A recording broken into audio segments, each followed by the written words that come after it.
it's necessary for you to be sworn. Will you take an oath on the Bible or an affirmation? Whichever. I don't. Well, it's the matter for you. Yeah, the Bible. Fine. Sorry? Yeah, that's fine. What's fine? The Bible. The Bible. Would you take the Bible in your hand, please?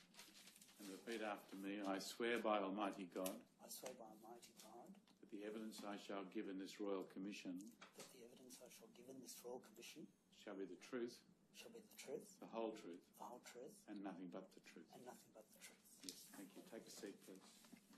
Yes, Mr. Stewart.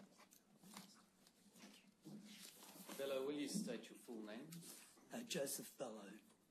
Do you have before you a copy of your statement dated 10 July 2015?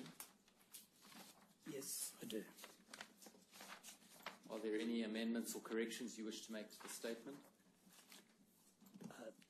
Not that I know of. It's as long as it says I submitted it, that's fine. Yeah. Bello, I wonder if you could come closer to the microphone, but also could you speak a bit louder, because that microphone is the resource for a lot of people who aren't actually in this room who may wish to listen to you. Right? Certainly. Maybe yes. just lift it up, twist it up a bit too. That might help. Yes, Mr. Stewart. Do you confirm that your statement is true and correct, Mr. Bello?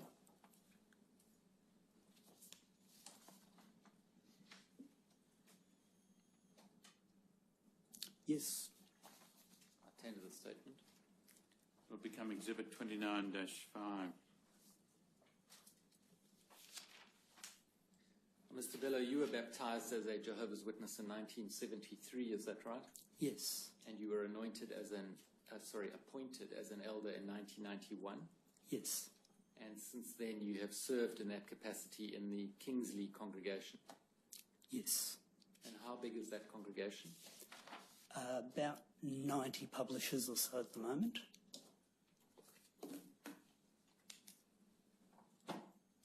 In paragraph 2 of your statement, and perhaps we can scroll down, you deal with the subject of reporting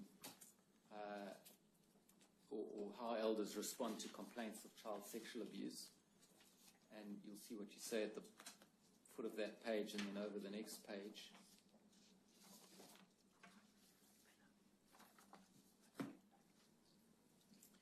And you say there that you report immediately to the branch office, which then advises of any requirements of mandatory disclosure to relevant authorities. Is that right? Yes. And if you are not advised by the branch office to report to a secular authority, such as the police, then I take it you don't do so. I wouldn't unless somebody brought to my attention that there was some legal requirement. Yeah. So if there's a legal requirement to report and that is brought to your attention, you'll report. If there's a legal requirement, we always try to do what the law says, definitely. And if there's not a legal requirement, then you don't report? Not unless we were advised to do so. And by advised to do so, you mean advised by the branch? Yes. So are there no circumstances then in which you would report a matter to the police if you hadn't been advised by the branch to do so? Look, I don't know what situation would come up and how it would come up. If I had a question about it, I'd ask the branch.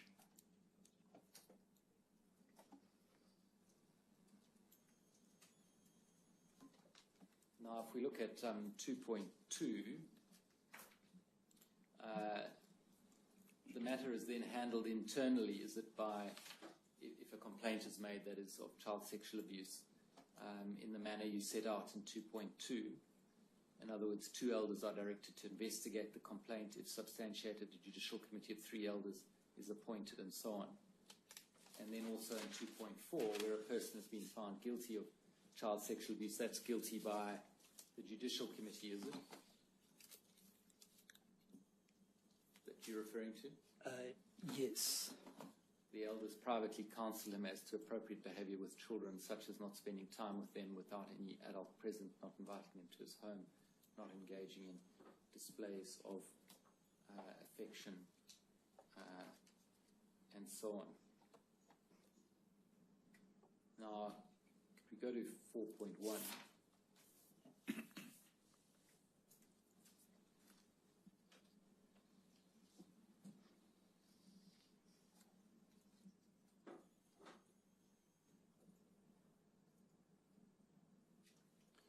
You see there, you say that the case involving BCB is the only one concerning child sexual abuse in which I have been involved. Yes. Since you wrote the statement, have you thought of any others you've been involved in, Mr. Bello? No. Our records suggest that there are 2 others that you were involved in. You're going to be shown their names. The idea is that you don't read the names out, and nor will I. It's to be an aid to your memory. When you see those names, does that help you remember 2 other cases? One name here I recall as something that happened before the Kingsley congregation was formed, or I was part of it. I don't even know the person.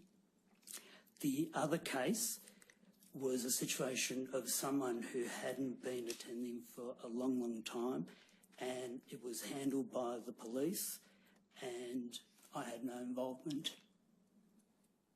So, dealing with the first case, which I understand you to say was before the Kingsley congregation was formed, but was that a case of child sexual abuse? From what I've been told, yes, I don't know anything much about it. Yeah. So, and you didn't have any involvement in it at all, you say? None at all. Right, and the second case was someone who had been in the congregation but had been away from the congregation for some time, is that right? Yes, that's right. And events happened, and I heard about them after they'd been dealt with by the police and everything. So I wasn't involved at all. Events happened outside of the congregation.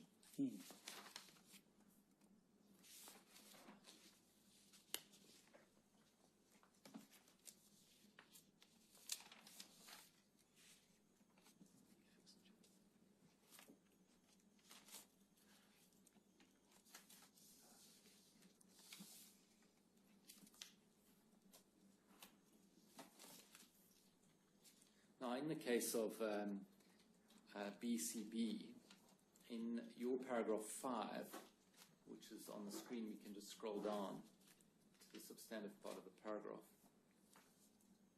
Further down. Next page. 5.1. You say sometime in 2012, but you can't remember the exact date, BCB asked the elders to visit her to discuss an issue, and you say you and David Wood visited her and her husband at her home, and then you carry on in that paragraph to set out your involvement. Now, you then reported that involvement to the branch office, is that right? I didn't do it personally. Brother David Wood and another elder phoned the branch. Right, and what was reported to you as to what the response was from the branch? I can't remember exactly, but the gist of it was to provide whatever help we can, to get whatever information BCB can provide us, and to provide that to the branch.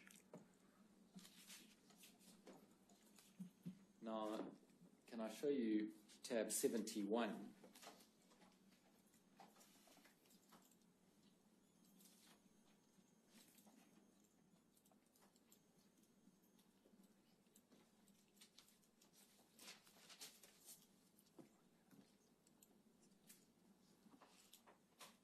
Now, do you recognize this letter, Mr. Bello? It's Yes, I do. 18 December 2012, and it's from you to the service desk. Mm-hmm. Can you explain the circumstances in which this letter came about? Were you writing to the service desk about BCB's case in 2012? When we went to see BCB, she provided us with details of what had happened. And then after contacting the branch, we asked BCB if she would be happy to put that into some written form that we could send to the branch. And after a couple of weeks, she provided that to us, and we wrote a covering letter, this covering letter, and sent that along with what was provided to us to the branch. And by that time, Mr. Neal had been deceased for quite some time. I really don't know when he died. I don't know. I believe he had died already, but I don't know. At the time that you wrote the letter, did you know that he had died? I really can't remember if BCB was able to tell us what had happened or not. Could be, but I can't remember.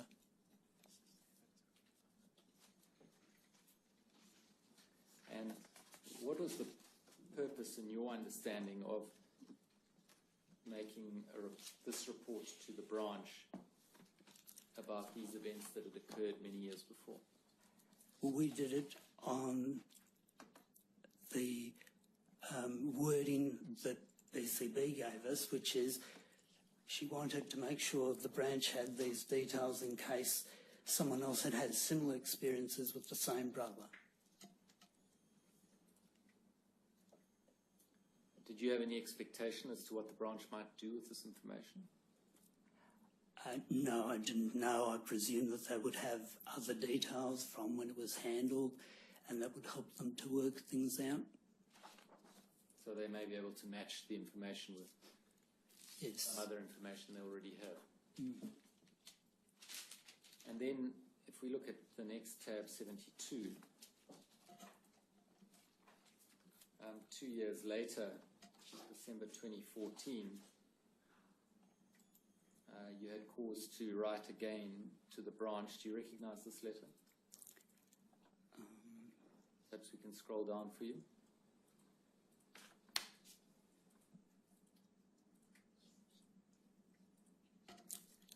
I don't remember writing that letter, but I probably read it and signed it.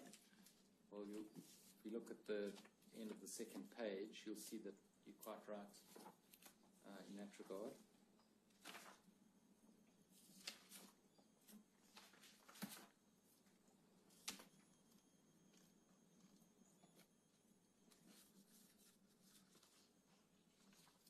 So who wrote this letter, do you remember?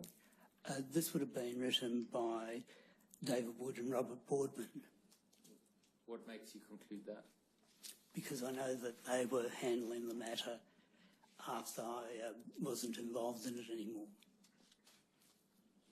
Well, your name is here and you've signed the letter. In what sense were you not involved in it anymore?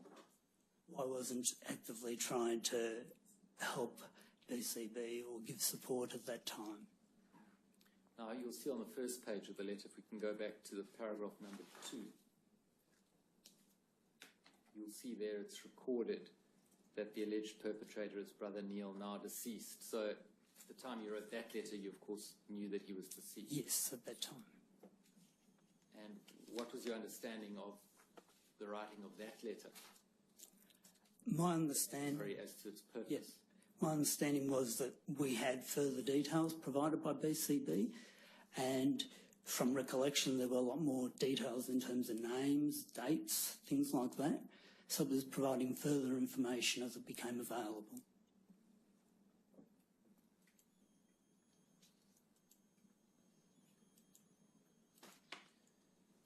If we go over the page to paragraph 6, you'll see it says in about July 2014, Brother Bello paid a friendly visit to both BCC and BCB at their home. And it was only at this time that BCB made mention that she was considering reporting the matter to the Royal Commission on child abuse and seeking compensation. So, firstly, you were, of course, involved in this matter by visiting BCB and her husband and discussing the matter, not so? Yes. And perhaps you can tell us just what occurred in relation to the possibility of the matter being reported to the Royal Commission? Well, that matter came up earlier when BCB's husband and I were out in the ministry, and then afterwards, when we went back to the car, we sat in the car and we were having an informal conversation about how BCB was feeling and coping, etc. And her husband said that they were thinking of taking the matter to the Royal Commission, and I asked a question. I said, but what would that accomplish? Sorry, my mouth is dry. Other than dragging Jehovah's names through the mud. So I guess it might be a reference to that. And then BCB's husband told me what he felt would be accomplished. He said a measure of closure, and also maybe financial compensation. And I said I could see that point about the closure. I also asked, I didn't know that the Royal Commission was about financial compensation, and he said, yes, we've looked into it, and that was it. So you'll understand how in you asking the question, what would that achieve other than dragging the name of Jehovah through the mud? That would be understood as a discouragement to go to the Royal Commission. It might be understood that way, but that's not how it was meant. It was an informal conversation. I asked the question, what would it accomplish? Yes, I was thinking out loud, and thinking back on it, I should have said the rest of the sentence. And I take it within your faith, Jehovah is considered as a loving God. Definitely. And would Jehovah then not be more concerned about the victim than his own name? Jehovah will be concerned about the victim, but Jehovah is concerned about his own name too. That's what the scriptures tell us. Well, would his name not withstand public knowledge of dreadful things wrongly done by someone professing to follow him? I don't think that was my point. My point was simply to ask the question, what will be accomplished? And yes, there was some thinking aloud, and that's all. Can you understand how, by putting that question in that way, it contributes towards feelings of guilt that BCB has in bringing this matter to the Royal Commission? I was talking to her husband, and looking back, I probably would have worded that different. But at the time, that's how it came out. Can we look at your statement at 5.13, paragraph 5.13?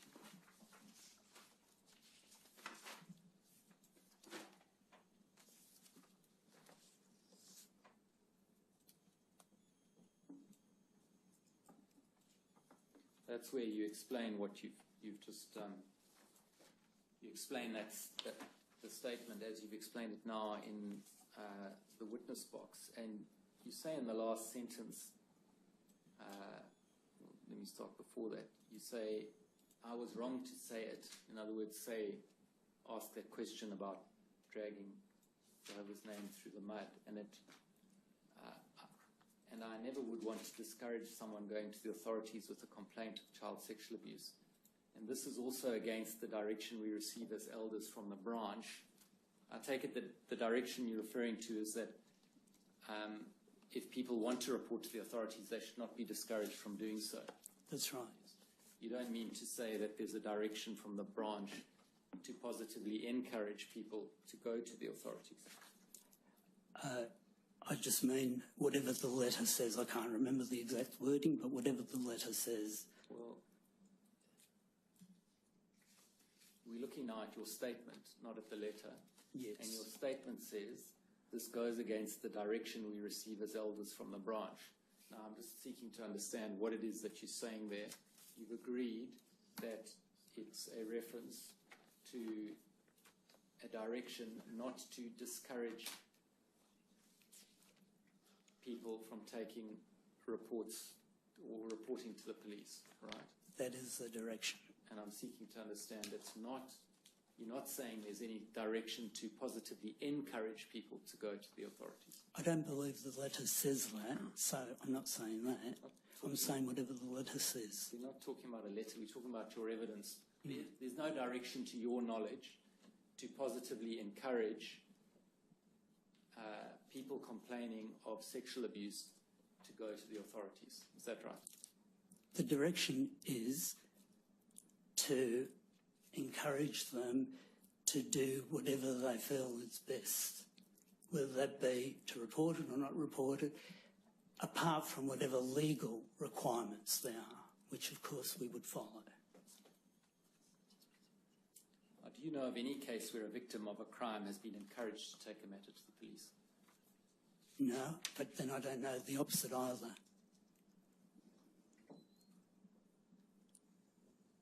And do you know of any case where an elder has reported a crime that has been reported to him, to the police? No, I don't, and I don't know the opposite either. Sorry, I don't mean to answer them the wrong way. I'm just saying it's a hypothetical situation. I don't know. Those are my questions, John. Can we just look at document 77?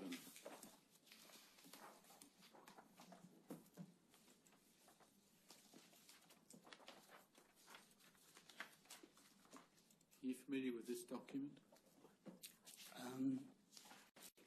It would appear to be one of our articles in the magazines. Yes. You familiar with it? I can't say that I'm very familiar with it. I'm sure I've read it in the past, but it's not as if I can remember the details, no. I mean, do we have a hard copy of it?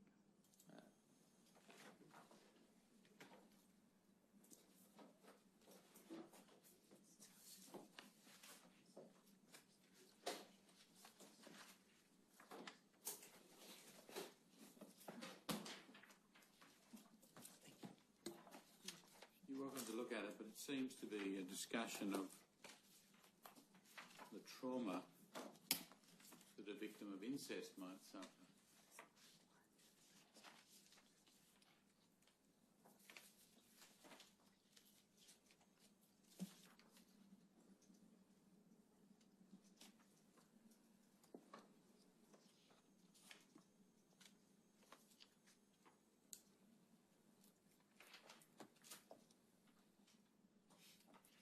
See that?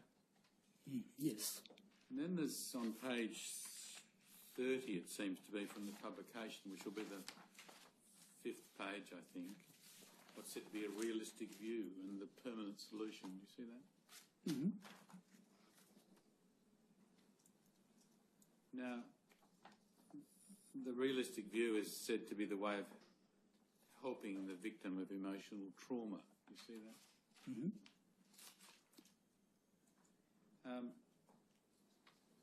And it talks about biblical references and goes on to talk about the permanent solution in biblical terms. You see that? Yes. Now, I'd just like to know, well, first of all, people who suffer incest can, of course, suffer great trauma, can't they? Yes. Accept that. Now, this document seems to be totally focused upon a biblical response, not a medical, if you like, psychiatric or psychological response. Do you understand what I'm saying? Yes, I understand. Does the doctrine that you're taught exclude or confine in any way the need for a person who suffers trauma to receive conventional help from qualified practitioners? Certainly not. That's a personal choice. We don't make a recommendation one way or the other, but sometimes it's pretty obvious that professional help is needed to help the person. All we can do is help the person spiritually. VCB obviously needed professional help. She told me that she had been seeing professional help, yes.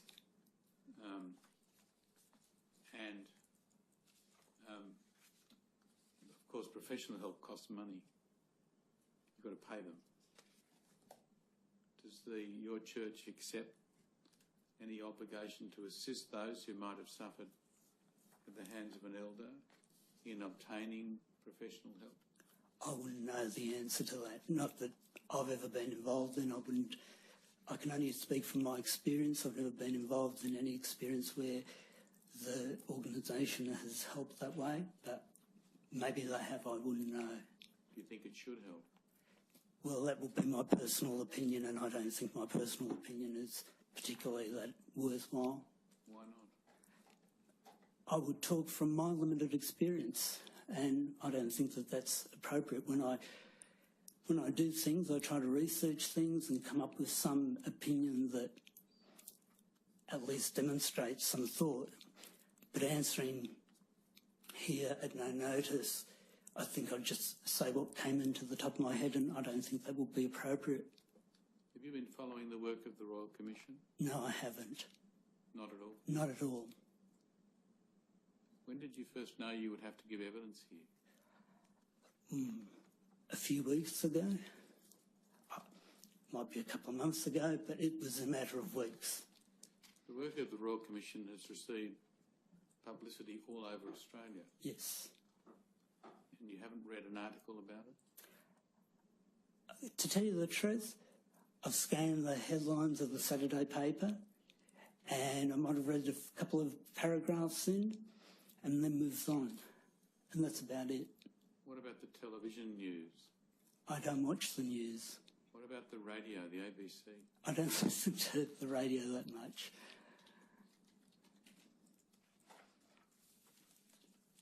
Yes. Does anyone else have any questions? No, Your Honour. No, Your Honour. No one? No, thank you. Very well, Mr. Bellows. That ends your evidence. You're excused. Thank you.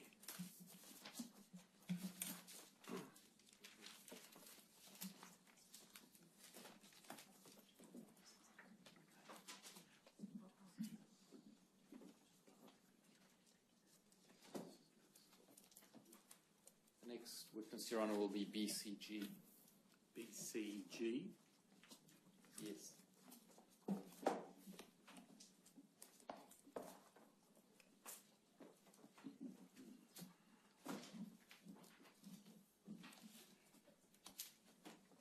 BCG, it's necessary for you to be sworn. Will you take an oath on the Bible or an affirmation? An affirmation. Affirmation. Would you repeat after me then? I do solemnly, sincerely and truly I solemnly, sincerely and truly declare and affirm declare and affirm that the evidence I shall give in this Royal Commission that the evidence I shall give in this Royal Commission shall be the truth, shall be the truth, the whole truth, the whole truth, and nothing but the truth. and nothing but the truth. Thank you. Take a seat, please. Yes, Mr. Stewart. Thank you, Your Honour. The BCG's names and address are known to the Royal Commission, and BCG is supported by her partner. Do you have a copy before you of your statement dated 10 July 2015? Yes. I understand that there is a correction you wish to make in that statement. It's on page 5 at paragraph 20. Yes.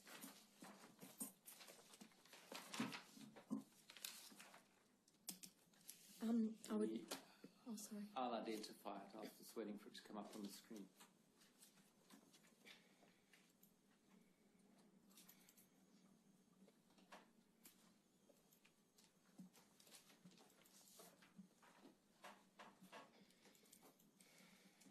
Page 5, paragraph 20.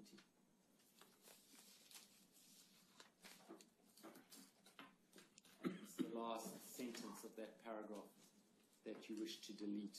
Is that correct? Yes, that's correct. Are there any other corrections you wish to make? Actually, with that last sentence, could I delete it up to the comma? So just the words, I was allowed to see a worldly doctor about my depression, and then also the word butter, I take it. Yes, that's correct.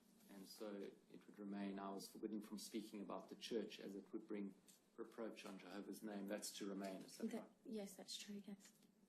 Thank you. Right, subject to that correction, do you otherwise confirm your statement as being true and correct? Yes, I do. I tender the statement. It'll be Exhibit 29(6).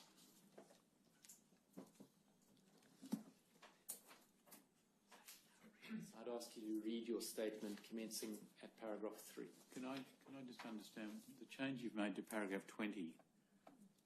By taking those words out, it doesn't. This last sentence doesn't quite make sense. Your Honour, it's just that it may appear that I saw a doctor about my depression whilst being a teenager, and I didn't. It just may read that way, that's all. But, right, Yes, all right. It just could have that kind of effect, and I didn't want to imply that. Yeah, all right. So your evidence is you were allowed to see a doctor, but that Yeah. was only much later. I was allowed to see a doctor, but it implies that I saw a doctor during my teenage years, and I didn't. But you would have been allowed to see a doctor if you had wanted to? I didn't actually. Well, You don't know? don't know. Never did it. Thank you. I was born BCG in Brisbane, Queensland, redacted, 1971. My full name is now BCG, a name my children chose for me. I had previously been known as BCG and BCG. Having taken the surnames of my partners at the time, I am 43 years old and have 4 children, the oldest of whom is 23 years old. I'm currently in my final year of a law degree, and I also work in the hairdressing and beauty industry. I was formally baptised as a Jehovah's Witness when I was about 16. My father is BCH, sometimes called BCH, and my mother is BCI. Together, my mother and father had 7 children, of whom I was the second eldest. I have an older sister who is 2 years older than me, and I also have 3 younger brothers and 2 younger sisters, redacted. I don't know exactly when my parents became Jehovah's Witnesses, but I think my father joined a congregation in St. George, Queensland when I was very young. My mother joined the same Jehovah's Witness congregation a short time after my father. My father initially worked as a redacted and later worked as an redacted. My mother stayed at home to look after the children. When I was about 10 years old, my family moved to redacted north of Mareeba in Queensland. My parents joined the Mareeba Jehovah's Witness congregation. My father was a very strict and highly regarded Jehovah's Witness. When I was about 13, he was appointed as a ministerial servant at the Mareeba congregation. Jehovah's Witnesses believe that when a man is appointed as an elder or a ministerial servant, he is appointed by God's, that means Jehovah's, often referred to as Jehovah's, Holy Spirit to judge others. My father took his role as a ministerial servant very seriously. He used to quote the scriptures constantly, both at the congregation's Kingdom Hall and at home. He regularly delivered talks from an elevated platform at the Jehovah's Witnesses meetings at the Kingdom Hall. My father was also given special responsibilities by the congregation elders, including conducting private Bible studies with other congregation members, managing groups of Jehovah's Witnesses for field service, that's door-to-door preaching, and teaching and counselling the congregation. When I was a child, my father made me and my siblings attend the meetings at the Kingdom Hall at least 3 times a week. There was a 2-hour meeting every Sunday, another 2-hour meeting on a Friday, and usually a 1-hour meeting midweek. The meetings involved elders and ministerial servants teaching and counselling the congregation about keeping the congregation clean and righteous. In order to prepare for the meetings, my brothers and sisters and I had to study the Bible and read the daily scriptures. During the meetings, my father would pressure me and my siblings to offer answers to questions posed by the elders and ministerial servants leading the meetings. He would also make me deliver scriptural talks before the congregation from the platform in the Kingdom Hall and take part in field service. In the Jehovah's Witness Church, men are at the top of the hierarchy and hold all the authority next to Jehovah. Man is the head of the house, and his wife and children have to obey him and refrain from questioning his authority. Adult females are next in line, and then children are at the bottom of the hierarchy. There were many rules to comply with and things that I had to do in order to be a good Jehovah's Witness. As the head of the household, my father was the person who dictated and enforced compliance with the rules in our house. He was also answerable to the elders in the congregation, and I think he was therefore really keen to impress the elders and show how obedient his family was. In our house, for example, we were only allowed to watch certain television programs and listen to certain radio programs. We were not allowed to read anything other than Jehovah's Witness material. As a child growing up in a strict Jehovah's Witness family, the church and my father dictated who I was and wasn't allowed to associate with. I certainly wasn't allowed to associate with anybody outside the Jehovah's Witness community, other than the children at school at the school I attended. Even when I was at school, the Jehovah's Witness church decided which lessons I could and couldn't attend. For example, I wasn't allowed to attend sex education lessons at school, as the Jehovah's Witness counselled that it was the responsibility of the Jehovah's Witness parents to teach their children about sex. My father also never allowed me to attend any form of extracurricular activity, for example, sports, because the church advised against it. In the late 1980s, school attendance in years 11 and 12 was not compulsory. My parents didn't allow me to stay at school after year 10 because choosing higher education over Jehovah was frowned upon by the church. Even after I finished school in year 10, I wasn't allowed to pursue full-time work because I needed time to dedicate to preaching. My father used to tell me that I was headstrong and that I needed more training to be obedient. But it didn't matter how hard I tried, I was never good enough. He used to tell people in the congregation and my family that I was a troublemaker. To the congregation, he appeared righteous and spiritual, but at home my father had a very short fuse and become violent and abusive. He used to beat me frequently, often using a black leather strap that left welts on my skin. Out of my siblings, I was the one that bore the brunt of his aggression. As a Jehovah's Witness, I was taught to love and fear Jehovah and to respect my father and to be obedient to my parents.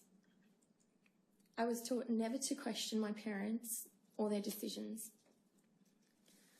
My father always threatened to kick me out and to treat me as though I was disfellowshipped if I ever disobeyed him. A person would be disfellowshipped if they had sinned and did not adhere to the counsel given by the elders in a committee meeting.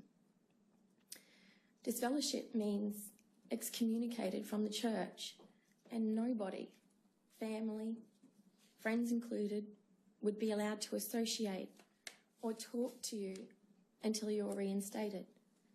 Disfellowship people are ostracised and actively avoided by members of the congregation. I was always terrified of being kicked out of home or disfellowshipped because I feared what Jehovah would do to me. I was taught from a young age that people outside the church, which are referred to by the Jehovah's Witnesses as worldly people, were bad and not to be trusted, as they served Satan. Even the prospect of speaking to the police was extremely scary, as they were also considered to be very bad people. I felt enormous pressure from the church and from my father to be a perfect, obedient child. By the time I was in my early to mid-teens, I felt very isolated and alone. I became quite depressed and at times suicidal. I was forbidden from speaking about the church as it would bring reproach on Jehovah's name. By the time I was about 16, I was determined to leave home for many reasons, including that I wanted to escape Jehovah's Witnesses without being disfellowshipped. I wanted to do it on my own terms. By this, I mean that I wanted to fade away from the church and become inactive while retaining my faith, as this course was less likely to result in punishment from Jehovah. It is hard to explain, but I didn't want to be shunned by the only people that I knew as well as live in fear of Jehovah. I think my father abused me when I was about 5 years old. I don't remember anything specific from that time, but I do recall feeling extremely uncomfortable and scared when my father put a nappy on me at night before bed. That memory made a lot more sense to me once I discovered what my father did to my sisters at a similar age. When I was in year 7, I recall my father asking me and my older sister to give him a kiss. It was a real sloppy kiss on the lips, and I remember thinking that it wasn't right. I didn't like it at all. My father used to tell me I was sexy, and sometimes he would say to me, "You have it, but your sister doesn't."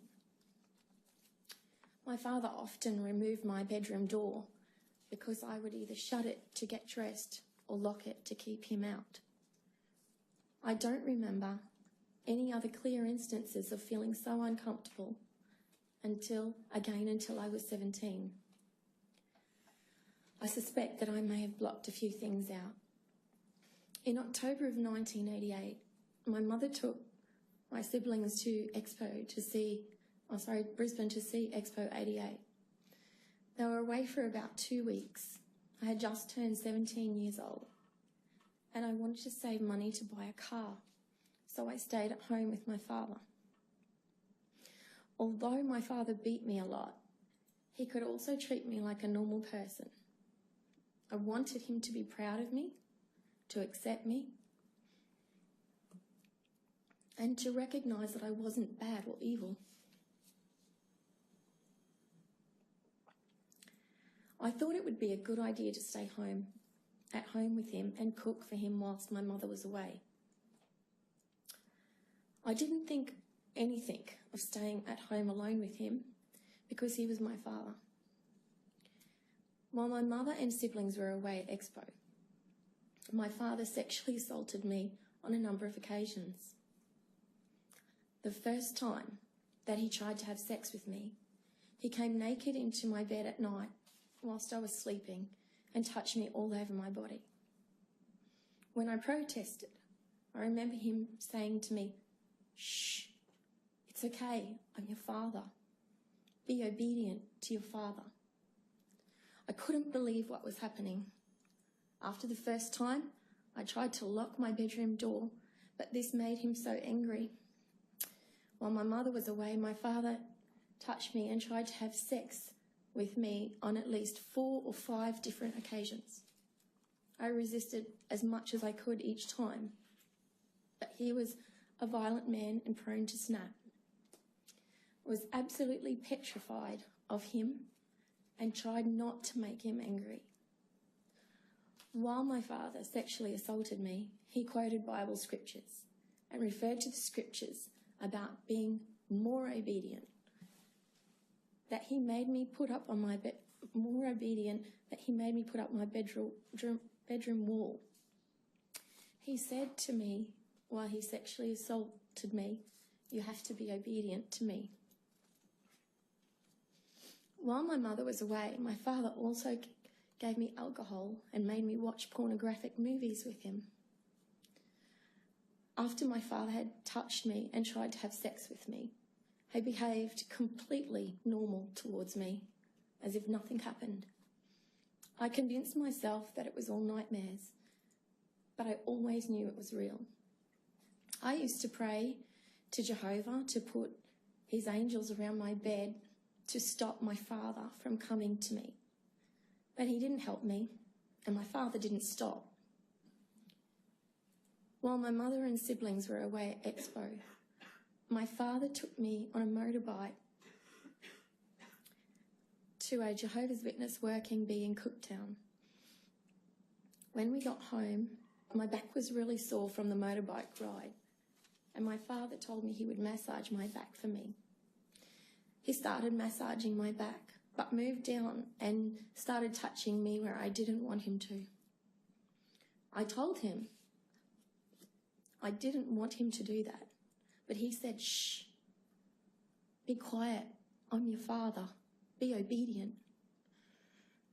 On the last occasion that I remember, my father sexually assaulting me while my mother and siblings were away in Brisbane. He started touching himself and tried to make me touch him as well.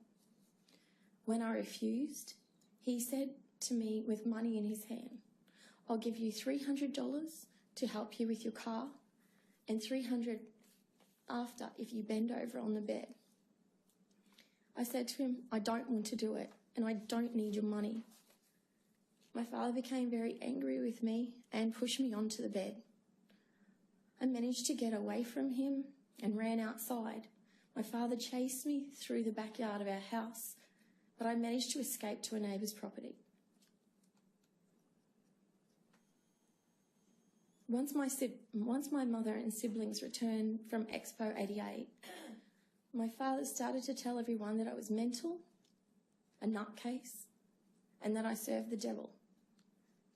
He also continued to tell everyone I was a troublemaker. I think that because he was so respected in the congregation, the way he treated me was how everybody else in the congregation treated me, including my own mother, my family, and my family.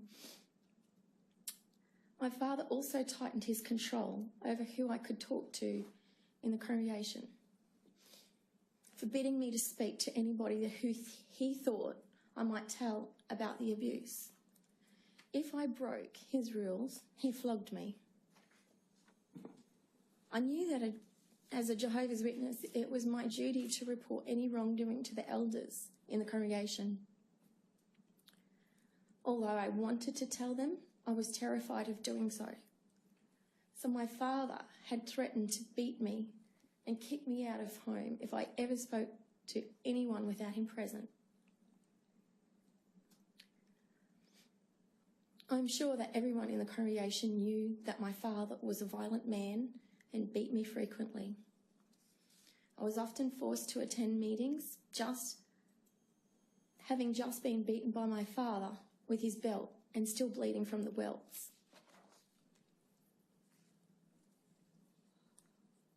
On one occasion, after my mother returned from Expo 88, I remember my father wanted to get into the bathroom when I was in there. He couldn't get in because I had locked the door, which I wasn't allowed to do. He bashed so violently on the door that it finally broke. And just before the door broke, I had managed to grab a towel to cover myself, and I was standing just behind the door. The door hit me in the face. Not long after that, I went to a meeting at the Kingdom Hall with a black eye. I remember one of the elders, Zinni Ally, that's Dino Ally's brother, asked me, "What happened to your eye?" I replied to him, "My father kicked the bathroom door in my face." Zinni just laughed in response and he said, "Oh, did he?" I felt that Zinni was dismissing what I had told him as though it was a joke. After my mother returned from Expo 88, the sexual abuse stopped, but my father kept knocking me around. He took the door to my bedroom off its hinges. There was no privacy or safety for me at home, not even the toilet, which had no lock or properly closing door. Some months after the sexual abuse had happened, while the rest of my family was away, I started to leave Watchtower magazines open around our house so that my father could see the articles on misconduct. I remember saying to him on one occasion, "I know what you did to me and it's wrong." He said to me in reply, "You're mental." My father left home some 8 or 9 months after October 1988. Before my father left, I tried to talk about the abuse to Lynn Bowditch, who was married to one of the elders in the congregation, Kevin Bowditch. Kevin was a friend of my father's who had helped build parts of our house. I said to Lynn, "I need to talk to you about some stuff that's happened between me and Dad." Lynn spoke to Kevin and reported back to me. Kevin says he can't speak to you without your father present. I also tried speaking to another elder called Dino Ally. Dino was also a good friend of my father's. I remember calling Dino on one occasion from the payphones near the post office in Mariba while on my lunch break from my part-time job. I remember sobbing and saying to Dino, "I want to talk to you about things in my family that you don't know about, what my father is doing." Dino said to me, "No, you have to talk to your father first, or he must be present." I said to him, "I can't do that." All I can remember after that is crying. I called Dino to try and talk to him about my father at least twice.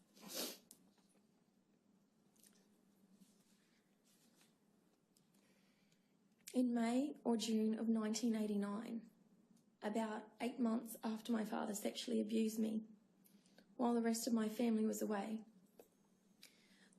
my father left my mother for another woman and had moved out of the family home. Once my father left, I found the courage to tell my friend, who later became my husband, BCJ, about the abuse. I told him that my father's been rude to me. BCJ's first response after I said this was, "Are you making this up to get back at your father for belting you all the time?" And I said to BCJ, "No, and if you don't believe me, then no one will." The next day, when I saw BCJ again, he told me that he had spoken to my father, and he said to me, "It all makes sense now." BCJ did not tell me everything that he and my father spoke about. I don't recall what BCJ said to me, but I do remember getting the impression that my father had admitted to BCJ that something had happened. After that, BCJ said to me, "We need to go to the elders." At that time, BCJ and another friend of mine were probably the only people in the whole congregation who treated me nicely.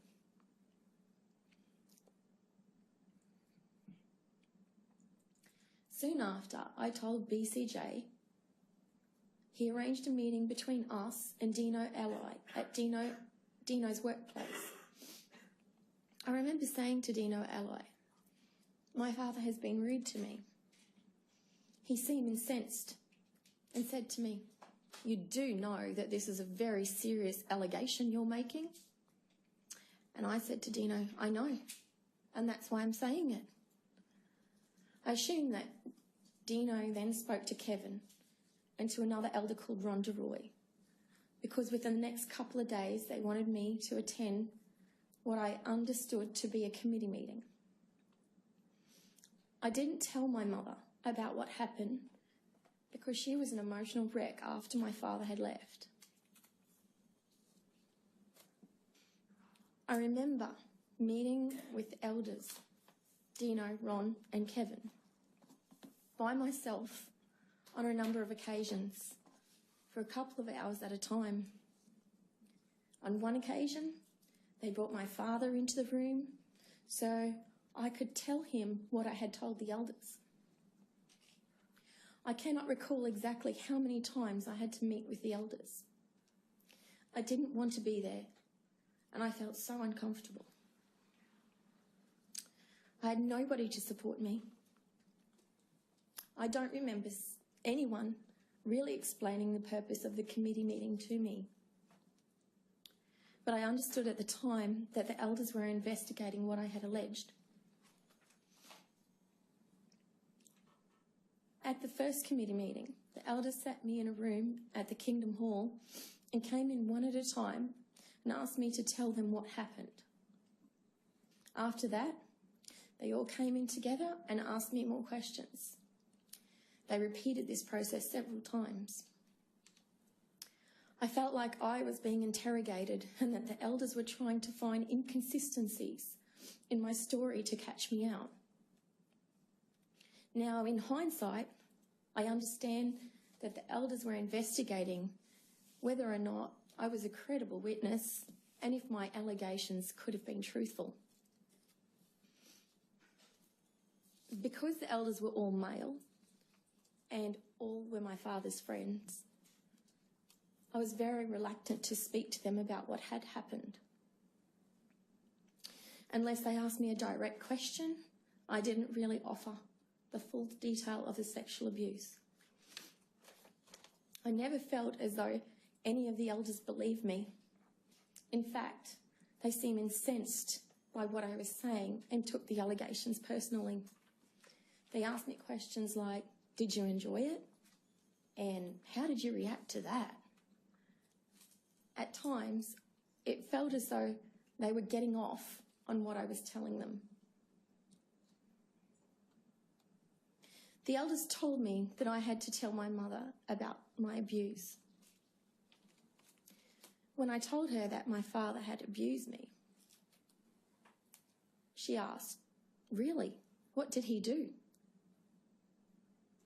I didn't want to tell my mother any detail, so I said to her, "He has been rude to me." She said to me, "He did that to your older sister when she was 2. I was absolutely gutted and upset. I asked my mother, "How could you have left us alone with him, knowing what he had done to my sister?" My mother said to me, "I didn't think he would do it again because he had become a Jehovah's Witness."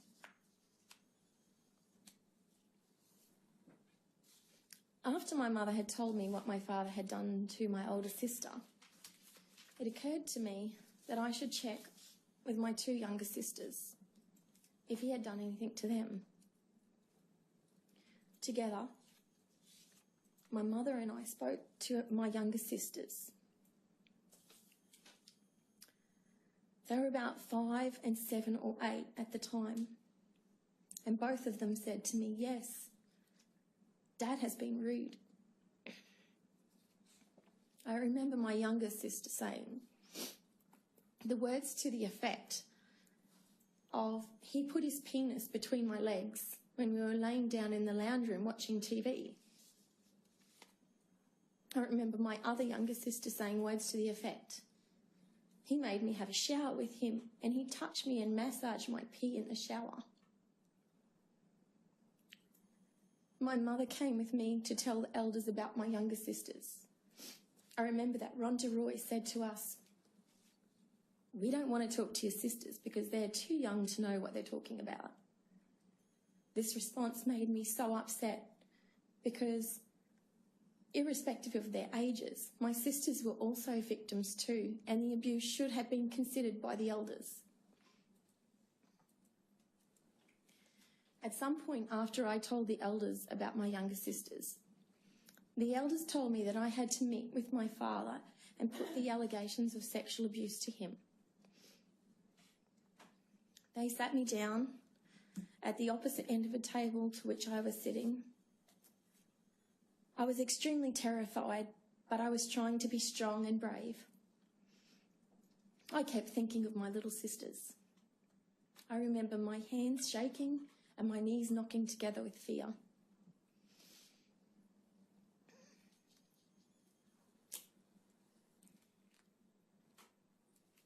The elders asked me to tell my father what I had told them.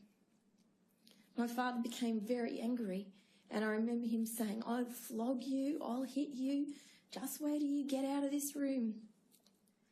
The elders didn't stop him from saying all of those things. I remember that later in the meeting, my father said to me, "You seduced me." I responded by saying to him, "You're my father. You're big and fat. Why would I want to seduce you?" Then I confronted my father about my sisters. I said, "You touched my little sisters. I suppose you are going to say that a 4-year-old and a 6-year-old seduced you as well? How could you do that? You always taught us not to lie, and here you are sitting here lying. You're a hypocrite." My father got very angry and said to me, "I'll kill you." He stood up and started to move towards me, but the elders stopped him. I felt very intimidated and anxious about the threats that he had made, and I didn't feel at all protected by the elders. The elders decided to disfellowship my father, but I remember that Ron Geroy came to visit me at home, and he said to me, "We want to make it very clear that we are not disfellowshipping him for what he did to you, but for other loose conduct." I asked in reply, "Why?" Ron said to me, "Well, we need to have 2 or more witnesses to the same event." And I said in reply, "But what about my sisters?" Though Ron said to me, "It has to be the same event." I was mortified and devastated. It felt so wrong that my father's abuse affected me so much and yet didn't even qualify as something wrong in the eyes of Jehovah's Witnesses, who profess to be acting with the authority of Jehovah and the Holy Spirit, which is considered to be above Australian law. I felt betrayed by my mother because she didn't protect my sisters and me or warn us when she knew what my father was capable of. I consider her complicit in my abuse and in the abuse of my sisters. About a week after he was disfellowshipped, my father appealed the decision of the elders. In or around July 1989, I remember that an appeal committee was formed.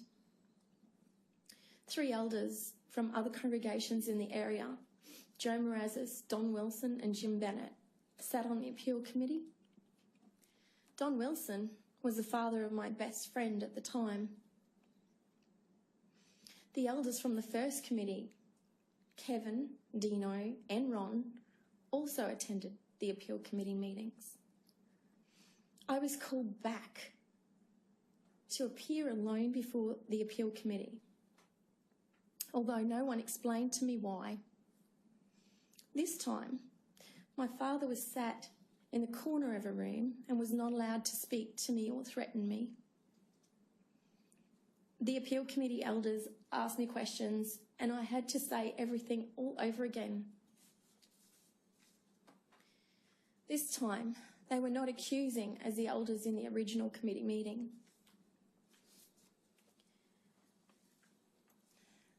Towards the end of the appeal committee meeting, I remember that Kevin Bowditch said to the room, "Can BCH confirm what he did to BCG for her sake?"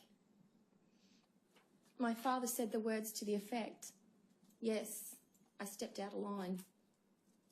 At that time, I understood that in saying this, my father was admitting to have sexually abusing me.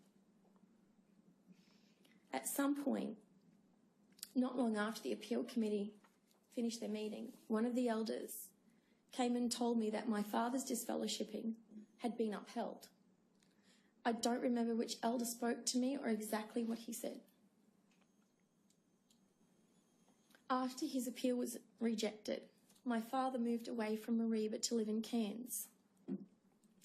Before he left, he used to stalk me and tamper with my mail by opening it and adding handwritten notes, which I tore up and never read. I remember telling Kevin Bowditch about what my father was doing, and it was very intimidating.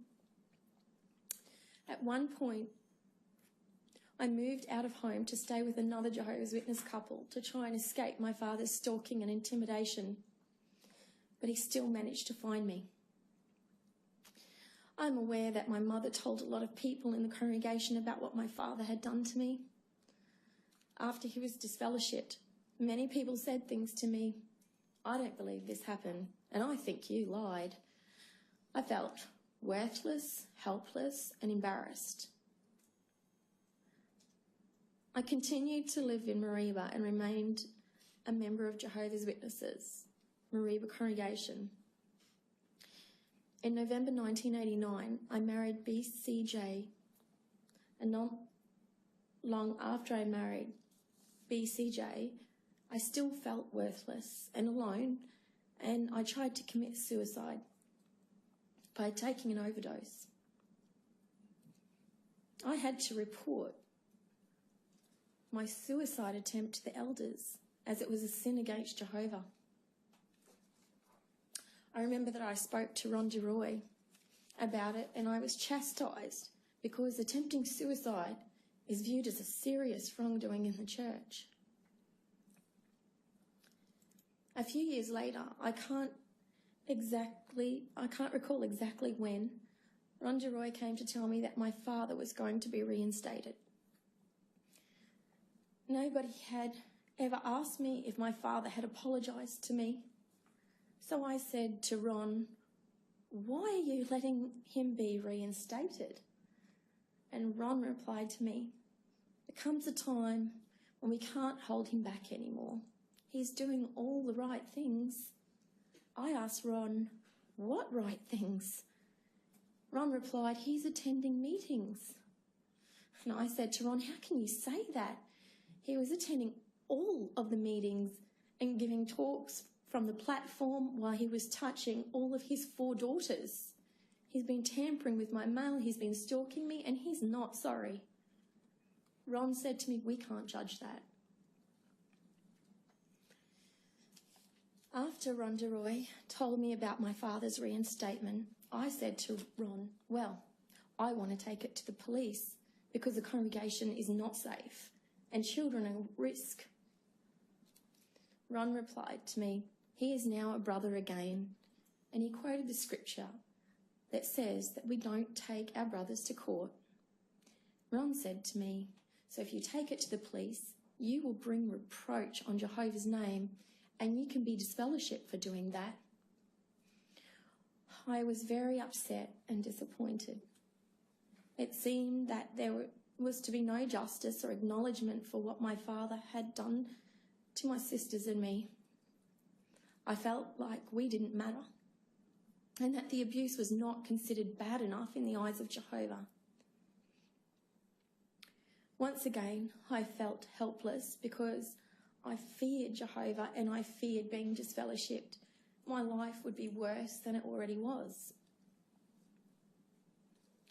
In or around November 1992, my father returned to Mareeba to be reinstated.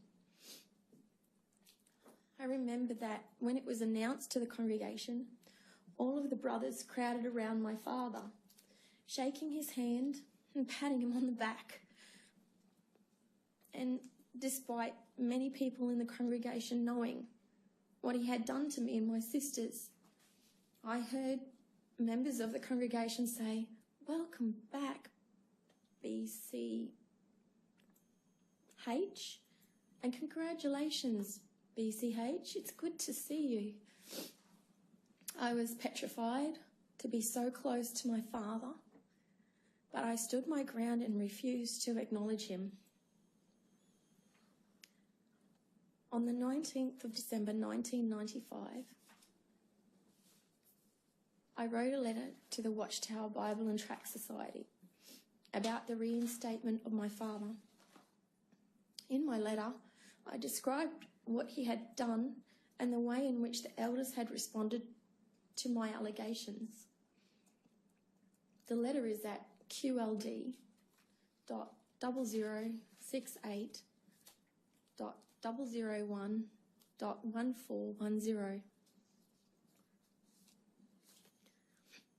In response, I received a letter from the Watchtower Bible and Tract Society, dated 26th of February 1996, which said that the Watchtower would look into the points of concern that I raised in my letter. The letter also counselled faith in Jehovah. That letter is at QLD.0068.001.1409.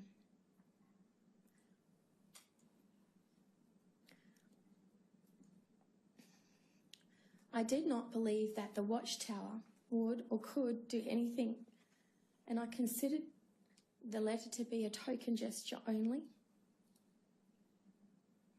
I had already put my faith in Jehovah and prayed to him to protect me from the abuse when it was happening, and he didn't. I had already put my faith in the elders when I reported the abuse to them, and they didn't protect me or support me either. I felt angry, upset, and let down, and I began to feel suicidal again because I felt as though there was no way out for me. In or around 1998 or 1999, my then husband, BCJ, and I moved to Townsville with our 2 sons. Not long after, I had my 3rd son in Townsville. BCJ and I separated, and I left the Jehovah's Witness Church. I couldn't stand the hypocrisy anymore, and I was finding it hard to believe that elders and ministerial servants were really appointed by the Holy Spirit. Once I left the church, my 3 children and I were completely shunned, ostracised, and actively avoided by members of the Townsville Jehovah's Witness congregation. The very first thing I did after I left the church was call the police. I was initially scared of the police because I had grown up being taught that everyone outside Jehovah's Witnesses church was to be feared. But the officer in charge of my case, Natalie Bennett, had an awesome manner, and she was very supportive. Throughout the court cases, my only support was from the police and a support person assigned by the court.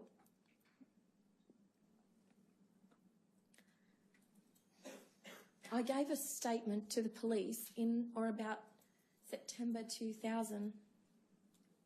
In my statement, I limited what I said to the police about my interactions with the elders. I didn't include in my statement that I had tried to speak to Dino Ally and Kevin Bowditch whilst my father was still at home. And I didn't go into detail at the committee meetings. When I made that statement to the police, I had only just left the Jehovah's Witness Church and was still very fearful that if I said too much about the elders at Mariba congregation, I would bring reproach upon Jehovah's name. I was still scared of making Jehovah angry and suffering punishment from him. I didn't immediately give my letter to the Watchtower of December 1995 to the police for the same reason.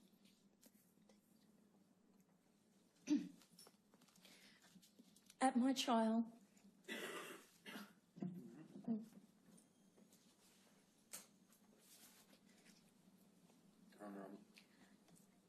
Statement's got a little way to go. I'm not sure what point you're on. Would you like to break now, or do you want to keep going? Could I have a little break? Well, we can have the luncheon break now if you'd like, and come back at 2 o'clock. Is that That's fine. that's suitable? Yes, thank you. Okay. Well, we'll take the agenda.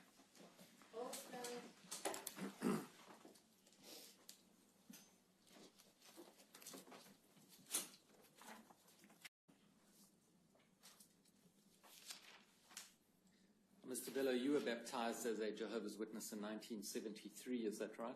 Yes. And you were appointed as an elder in 1991? Yes. And since then you have served in that capacity in the Kingsley congregation? Yes. And how big is that congregation? About 90 publishers or so at the moment.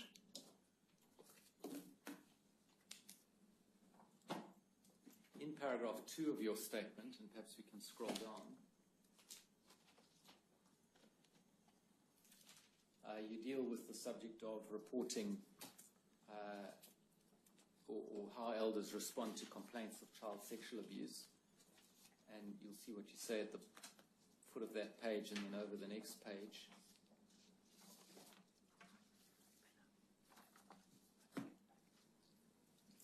And you say there that you report immediately to the branch office, which then advises of any requirements of mandatory disclosure to relevant authorities. Is that right? Yes. And if you are not advised by the branch office to report to a secular authority, such as the police, then I take it you don't do so. I wouldn't unless somebody brought to my attention that there was some legal requirement. Yeah. So if there's a legal requirement to report and that is brought to your attention, you'll report. If there's a legal requirement, we always try to do what the law says, definitely. And if there's not a legal requirement, then you don't report. Not unless we were advised to do so. And by advised to do so, you mean advised by the branch? Yes. So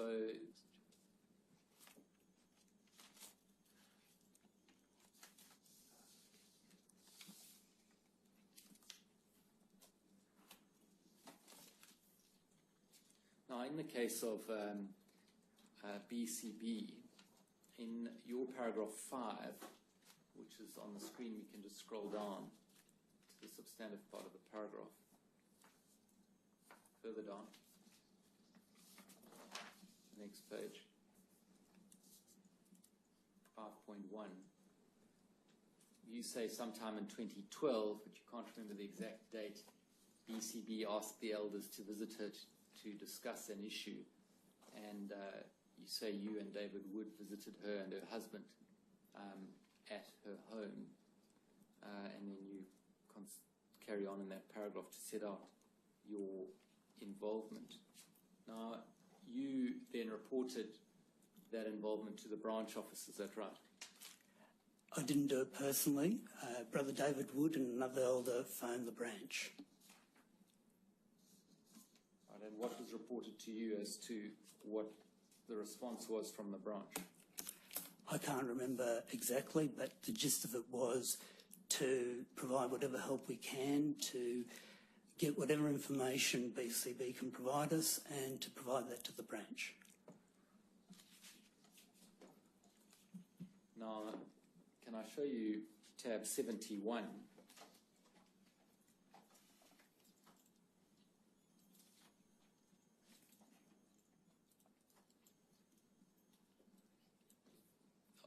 Are there no circumstances then in which you would report a matter to the police if you hadn't been advised by the branch to do so? Look, I don't know what situation would come up and how it would come up. If I had a question about it, I'd ask the branch.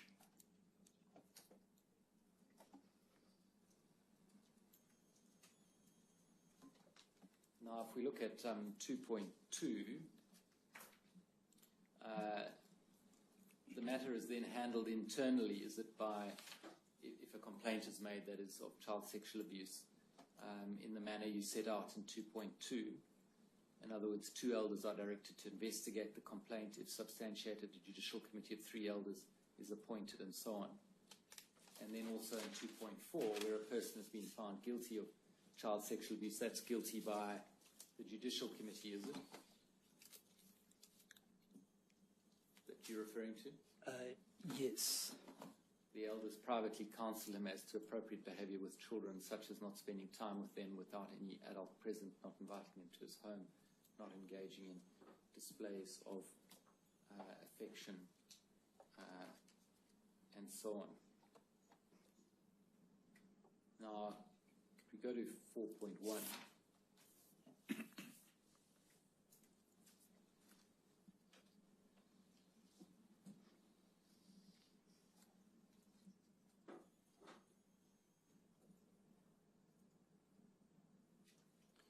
You see there, you say that the case involving BCB is the only one concerning child sexual abuse in which I have been involved. Yes.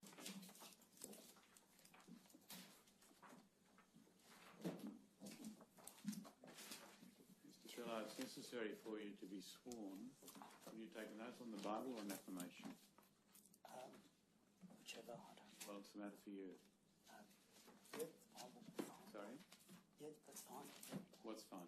The Bible. The Bible. Would you take the Bible in your hand, please, and repeat after me? I swear by Almighty God I swear by Almighty God that the evidence I shall give in this royal commission that the evidence I shall give in this royal commission shall be the truth, shall be the truth, the whole truth, the whole truth, and nothing but the truth. and nothing but the truth. Yes, thank you. Take a seat, please. Yes, Mr. Stewart. Bello, will you state your full name? Joseph Bellow.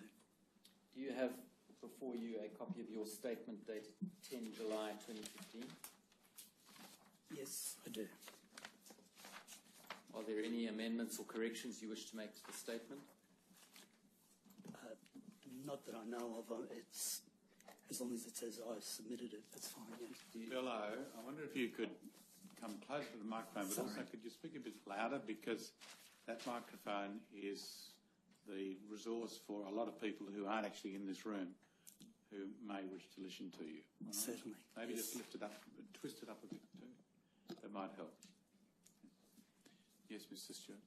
Do you confirm that your statement is true and correct, Mr. Bello?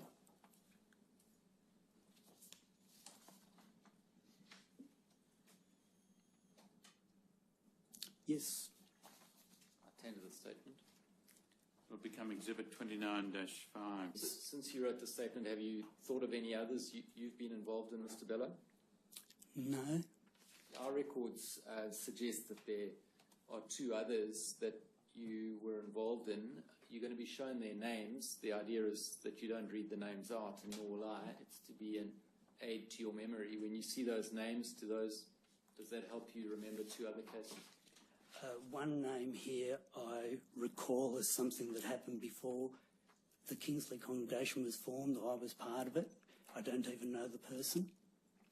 The other case was a situation of someone who hadn't been attending for a long, long time, and it was handled by the police, and I had no involvement.